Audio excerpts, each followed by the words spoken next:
దేశంలో ఒక interesting political గేమ్‌కి ఈ రోజు నుంచి 3 రోజుల పాటు ప్రత్యేకంగా సమావేశం కాబోతున్న లోక్‌సభ వేదిక కాబోతూ ఉంది. మహిళా రిజర్వేషన్ బిల్లు అండ్ డీలిమిటేషన్ నియోజకవర్గాల పెంపు, సరిహద్దుల మార్పు ఈ రూపంలో బిల్లులు ప్రవేశపెట్టబోతూ ఉన్నారు. అయితే మనకు వినడానికి మహిళా రిజర్వేషన్, డీలిమిటేషన్ అని చెప్పి వేరు వేరు పదాలు కనిపిస్తూ ఉన్నాం.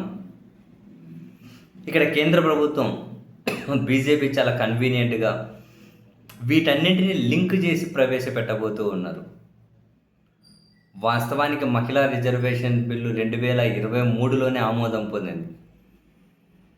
అది ఇప్పుడు మన రాజ్యాంగంలో భాగమై ఉంది. అయితే జనగణన పూర్తి అయిన తర్వాత, డీలిమిటేషన్స్ అయిన తర్వాత అది ఎగ్జిక్యూట్ చేయాలి అన్న కండిషన్ తోటి అది హోల్డ్ అయి ఉంది. అందులోనే ఉంది. బట్ ఇప్పుడు వీళ్ళేం చేస్తున్నారు?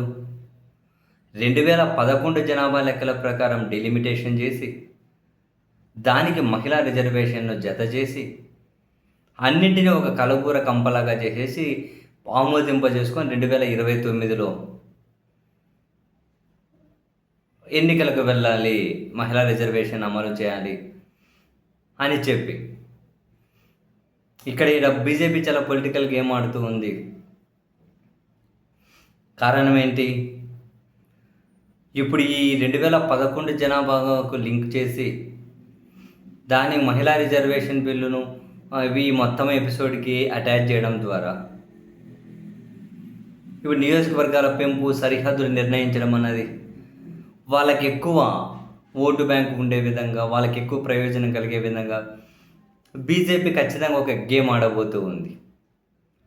అండ్ మోరోవర్ ఈ డీలిమిటేషన్ వెనక రాజకీయ కుట్ర ఉంది కాబట్టి, అండ్ దక్షిణాదికి అన్యాయం జరగబోతుంది అన్న ఆప్షన్ కూడా ఇలాగే ఉంది కాబట్టి, ఈరోజు పార్లమెంట్లో ఏం జరగచ్చు?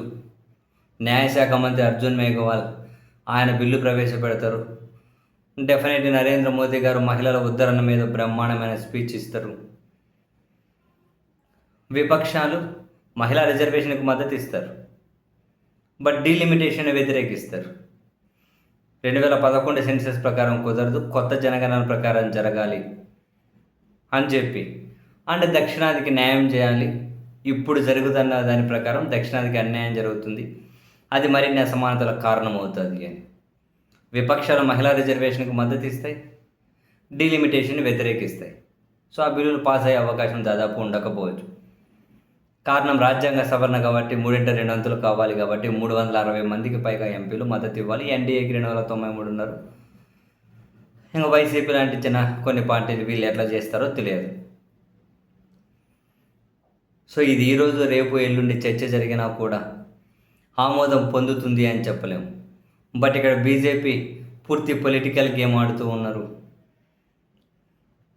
ఒకవేళ ఇది ఆమోదం పొందకపోయినా ఈ 3 రోజులు జరిగే చర్చ ద్వారా మహిళా ఓటు బ్యాంకును వాళ్ళు పదిలం చేసుకునే రాజకీయానికి అయితే తెరలేపుతారు. మహిళా రిజర్వేషన్ బిల్లుకు విపక్షాలు అడ్డుకున్నాయని చెప్పి ప్రచారం తెర మీదకు తెస్తారు. బట్ వీళ్ళకి అసలు చిత్తశుద్ధి ఉంది అనేది డౌట్. మహిళా రిజర్వేషన్ సపరేట్గా ఎగ్జిక్యూట్ చేయొచ్చు, డీలిమిటేషన్ కొత్త జనగణన అయిన తర్వాత చేయాలి, 2011 ముడిపెట్టి చేయొద్దు. అండ్ అదే సమయంలోనే దక్షిణాదికి జనాభా దామాషా ప్రకారం సీట్లు పెంచితే దక్షిణాదికి అన్యాయం జరుగుతుంది.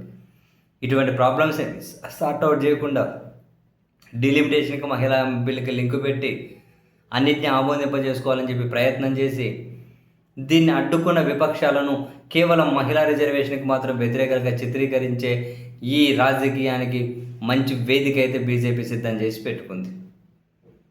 మరి ఈరోజు, రేపు, ఎల్లుండి చాలా కీలకం. ఏం జరగబోతుందో చూడాలి.